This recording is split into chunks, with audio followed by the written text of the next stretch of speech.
Well, hello everybody, and welcome to the broadcast position here on Judgenation Live, right here on YouTube. And I hope everyone is having a good and tremendous bank holiday to wherever you are watching around the globe. Well, we're here to talk about this year's WWE SummerSlam, and this really tops the biscuit.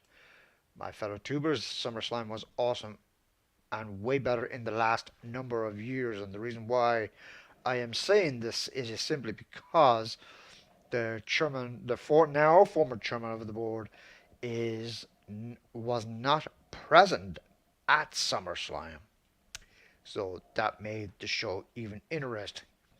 But what was even more interesting was that Kane was the main guest at SummerSlam in reference to the record attendance. But it's obvious that there were a few people that left the arena, and some fans are saying that there were over, say, about 10,000 plus. But according to my knowledge, there were about nearly 70,000 plus, which is average enough for SummerSlam. So the WWE has some picking up to do when it gets to outdoor main events this SummerSlam to what you just witnessed this past Saturday night. And Edge makes his return at SummerSlam, and and Kane makes his guest appearance, and there you see it on the record: 69,143 and a question mark. Was it 69,143? Right now, we do not know. We do not know. I do not know. So that will be interesting to say the least here on Judge Nation Live here right here on YouTube. And this really was a fun night one. Though I did see the highlights, I didn't see the pay-per-view live, unfortunately, due to pay-per-view capability problems. Pat McAfee takes on Bum-Ass Corbin. Well, Bum-Ass Corbin made his SummerSlam appearance, and so did Pat McAfee. His first SummerSlam outing, and his second win at a pay-per-view. And these guys were former teammates for the Indianapolis Colts, for those who can recall. And for those who follow the Pat McAfee show, which I do on a few given occasions, this guy, what I think about Pat McAfee is he's extremely confident. He's a confident competitor.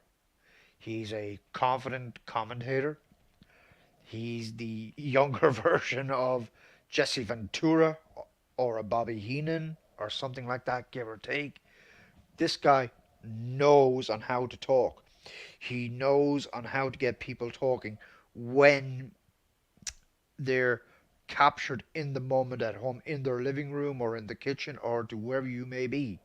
He knows on how to commentate on a good match. And the last man standing, it was the last man standing match, epic entrance for the first time in SummerSlam history.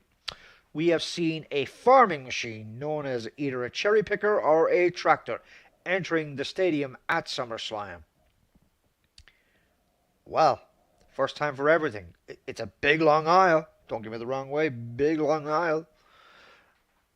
And Brock Lesnar made a holy shit of an impression on the fans at SummerSlam. But unfortunately for Roman Reigns, wins the last man standing match.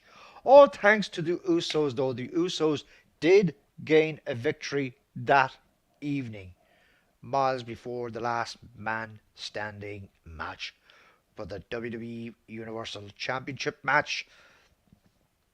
I was quite surprised when Lesnar went into the tractor, and I'm seated here and there's my desk here, and he picked up the flipping ring with the tractor. I have never ever seen anything like that done in my life ever. I've never seen anything done like that. This is the first in World Wrestling Federation WWE history at SummerSlam. We've seen a tractor pick up a frigging ring, a 20 by 20 ring. Unreal. I was looking at WWE.com there, WWE.com, and I was just going, and my my eyes were as big as that bleeding camera on the screen here to what you see. My eyes were that big. Couldn't believe to what I just saw. Not live, but only on the WWE website, as in catching the highlights. And this is the reason why I'm doing this report here. But it was an epic entrance for sure, and I do firmly believe that it was a hellacious effort on the part of Brock Lesnar to try and win back the championship at SummerSlam, but unfortunately, it was the first and last time. Like, these two guys have met back at WrestleMania there back a few years ago. WrestleMania 31 back in 2015. Now we're up to 2022. About 8, 9, 7, 8 years ago, whatever it is now. And I never forget that match as well. WrestleMania 31, March 29, Silicon Valley. Both of those, but the best match that I've seen so far, only on the highlights now, mind you, was the actual Last Man Standing match. And that match itself will be the most talked about match for years or for possible decades to come. You could rest assured on that. And this tops the biscuit, ladies and gentlemen. Oh, hello. What's we doing? There we go. We can get that. There we go. There it is. The Becky Lynch retains her title at SummerSlam. And there are ongoing reports that she has a dislocated shoulder, but according to reports, though she wrestled through the pain, did get the victory. She did get the victory. And then, who did we have going down that big, long SummerSlam aisle? We had Bayley and company. And no, Bianca Belair wins the championship. Take that back. Sorry, my report was wrong. Bianca Belair retains the championship, whatever you want to call it. And Bayley and company arrive down to the ring. I forget her character name, unfortunately. But it was good. It was a good match, and it was a seesaw matchup. And then the return of Paul Logan, or if I have the name right, Logan Paul, excuse me, taking on The Miz, a revenge match from WrestleMania of April the 2nd. And The Miz, well, we all know what The Miz is like. He double crossed Logan Paul at WrestleMania, and believe you me, delivering that 5-star frog splash from the top down into the broadcast booth at ringside. Another epic moment. Another epic moment. So, has the WWE changed? I would reckon yes, it has changed. I would reckon yes. Has it changed for the better?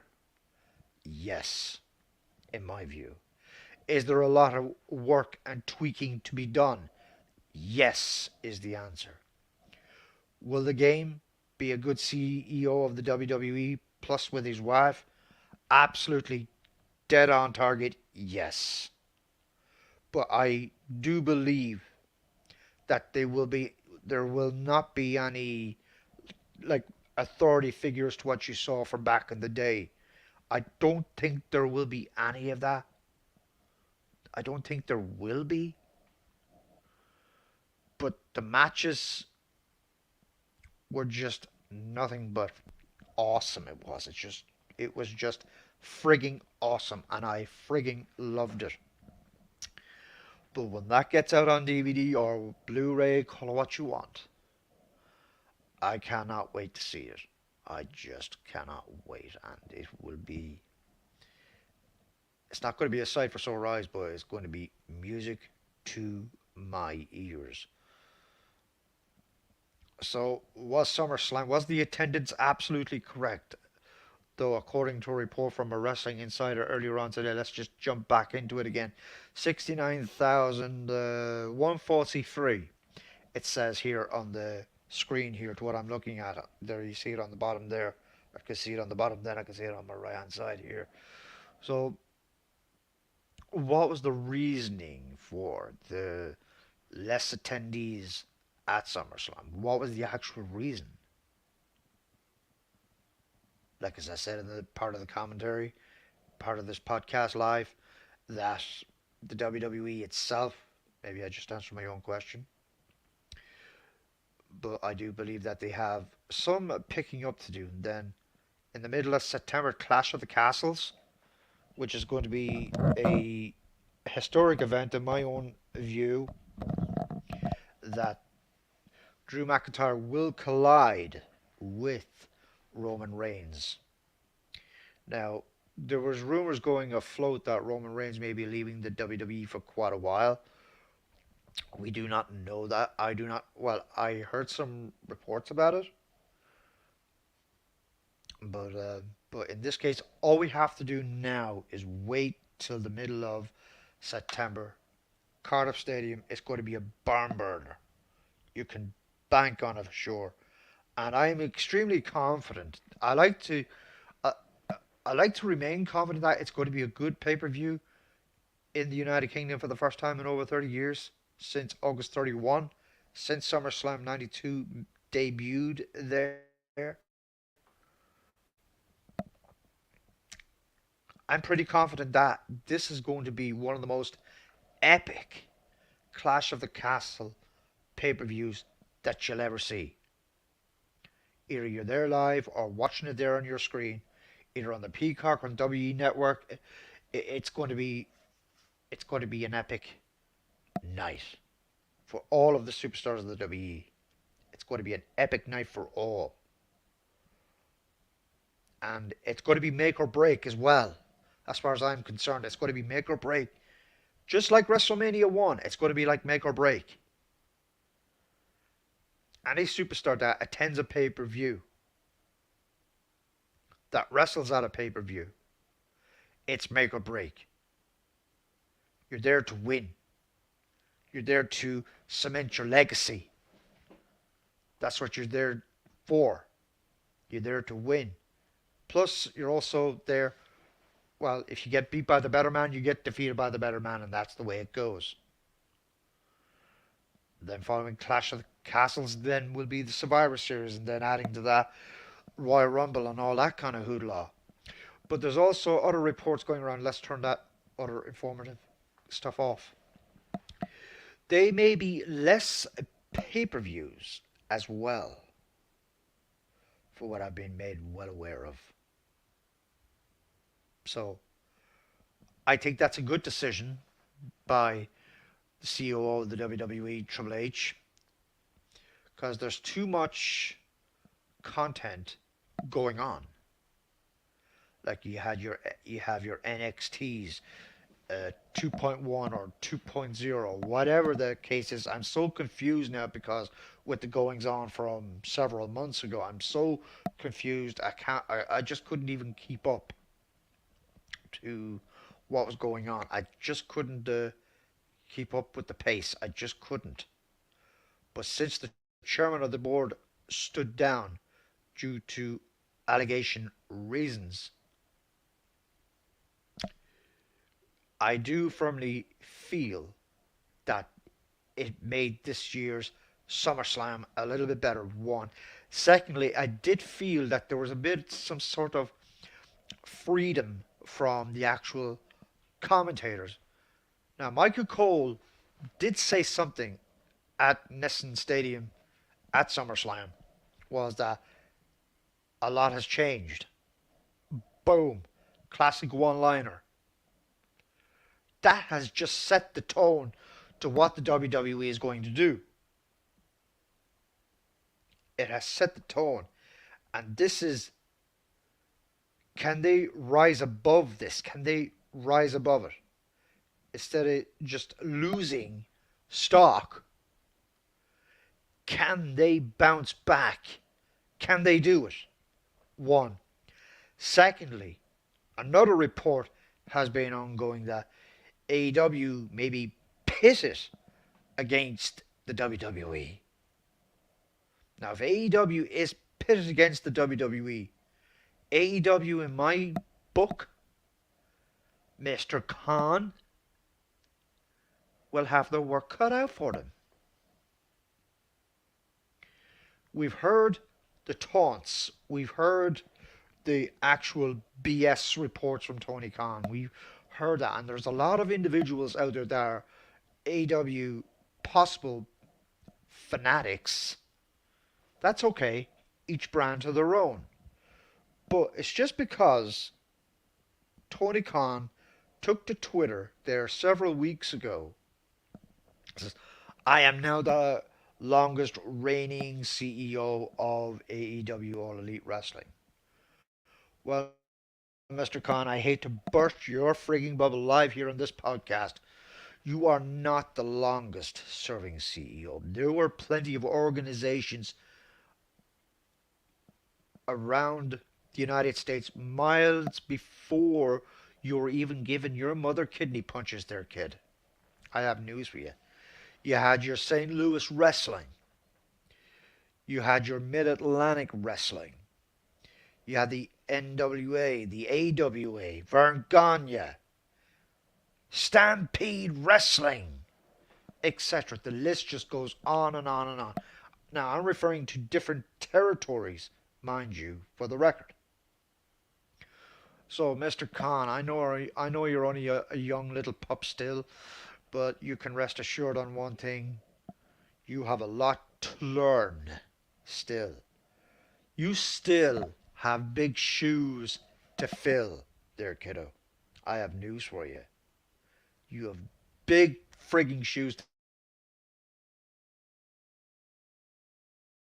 capacity to go on social media to say that I'm now the longest reigning CEO of All Elite Wrestling. The biggest pile of bullshit that I've ever heard in my lifetime. Mr. Khan, I hate to say that to you directly live here on this live podcast. Well, that wraps it up, ladies and gentlemen. Do have a safe and pleasant night. Keep safe, everyone, and do have a very pleasant week.